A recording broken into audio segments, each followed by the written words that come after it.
नमस्कार, मी पूजा. आज आहे दिवस 4 माझ्या वेट लॉस जर्नीचा. तर सकाळी उठून फ्रेश होऊन मी इथे वेट चेक केलं होतं. त्यानंतर भरपूर असं पाणी पिऊन आम्ही निघालो होतो वॉकला.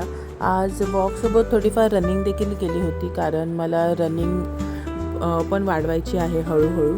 आणि आज मी जाताना भरपूर पाणी पण घेऊन गेली होते सोबत, तर ते मी पूर्ण संपवलं होतं. आज दिवसभरात मी 4 लिटर पाणी संपवलं आहे, जे माझं टार्गेट होतं. त्यानंतर मी जिमला गेले होते. तिथे आम्ही स्ट्रेंथ ट्रेनिंग केली आहे. वीकमधून 2 ते 3 वेळा तुम्ही स्ट्रेंथ ट्रेनिंगवरही लक्ष द्या जर तुम्ही वेट लॉस करत असाल, कारण त्यामुळे तुमचे मसल लूज होणार नाही. घरी आल्यावर मी इथे बनवलं होतं 4 एग्स ऑमलेट ब्रेकफास्टसाठी, आणि हा ब्रेकफास्ट मी 9:30 ते 10च्या दरम्यान केला होता. त्यानंतर मी लंच ऑलमोस्ट आज 2:30 वाजता केला होता, 2 ते 2:30च्या दरम्यान. असा होता आजचा माझा लंच. आणि संध्याकाळी इव्हनिंग वॉकला मी एवढं पाणी संपवलं होतं. ठीक आहे, भेटूया उद्या. Bye, good night.